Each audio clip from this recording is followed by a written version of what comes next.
So this is also leading to valuations increasing, right? The passive Right. So stream. if we jump to the next part and talk about the increase in valuations, we need to take a step back and say, how do valuations work, or why have valuations historically exhibited their behavior that we've seen in markets?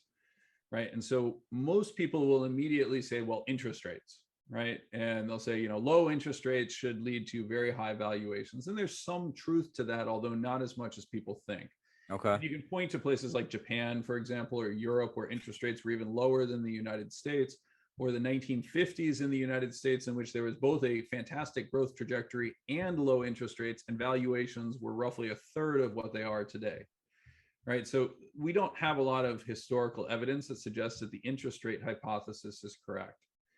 So I chose to attack this in a different way by actually going and surveying investors and trying to create effectively demand and supply curves for securities. I asked portfolio managers a fairly straightforward question. You're a portfolio manager, you have 5% cash in your portfolio, so cash is not a constraint in one way or another, and you receive a marginal inflow or outflow request. What is your behavior given valuations? And so I was surprised to discover that no academics had done this. Effectively, what I'm doing here is creating the marginal propensity curves that you remember from your econ in college, saying, what is your propensity to buy or sell given some type of valuation? And unsurprisingly, the results come out that you become increasingly willing to sell as valuations rise, and increasingly less willing to buy as valuations rise. Now, that feels fairly straightforward, and obviously these are best fit lines against a lot of observations, roughly 452 observations, but that's actually not the most important point.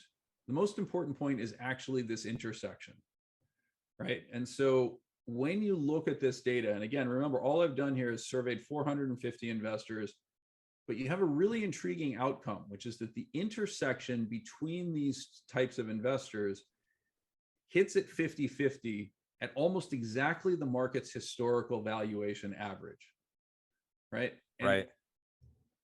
when you actually run a simulation where you create agents and you give them this type of demand curve, Yep. right? And so you can have some variations around it, but you give them roughly that demand curve, and then you randomly give them cash or take cash away, what you discover is the evolution of that type of market over time is mean reverting.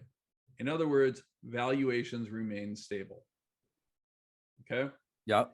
Now, the problem is when I introduce passive, remember the rules of passive are I have 100% propensity to buy or sell. And so the passive investors themselves have aligned at 100%.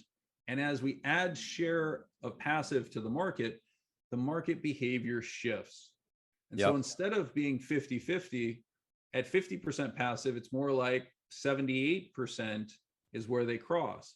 And what this means is that the markets become increasingly flow sensitive as compared to valuation sensitive. And if I run that same analysis where passive is gaining share over time, what I end up with is rising valuations.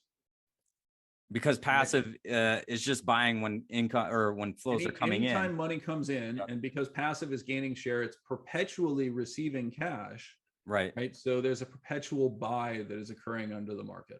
Right. Right. And I've seen an illustration once, and I believe you're the one that actually brought it to my attention. Was the example of $1 goes into a passive fund, what happens with that dollar versus $1 going into an active fund. And that's kind of what you're showing here, I believe. That's exactly what's being shown. That's right. Okay. So if you think about an extreme example, right, a discretionary active manager faced with a market at record high levels of valuation could very well say, you know what, I'm just going to take the cash and wait for an opportunity to buy at a later date. Right. Yeah. Right? But a passive investor doesn't have that capacity. They're forced to deploy those funds immediately, presuming that somebody else is doing the thought process behind that. The rest of the active investors are clearing the market for me, essentially. Not just the active investors, but also the person who's allocating to the passive investor. It is presumed that they had some intelligence or thought behind their behavior. But this is where, when you enter into automatic investment programs through things like 401ks and target date funds, they have no filter on that. They literally don't stop to think about this at all. Right. Right. And so Yes. you're creating a Borg-like entity, right? Resistance is futile as money flows into these strategies. They're just chasing stocks higher and higher and higher and higher. And so this kind of leads into the inelasticity of the market then, basically. Correct. Correct. Yeah. Correct. And it also says something else to you that plays through. We talked about the inelasticity, and just very quickly, just to show the impact of this. If you actually look again, here's the data set, right? So we know historically, this is why Robert Shiller came out with his work in 1996 around the cyclically adjusted PE ratio, right? The Shiller PE that everyone's familiar with. Yep. The market had this mean reversionary characteristic, but as we've introduced passive, what we've actually seen is that mean reversion has broken down. The market has become mean expansionary, exactly as these models would suggest. Because you don't have active participants in aggregate selling at market tops and vice versa, basically. Correct. Or failing to invest the incremental dollar coming into the market in the name of prudence. Right. Exactly. Perfect. That's very eye-opening.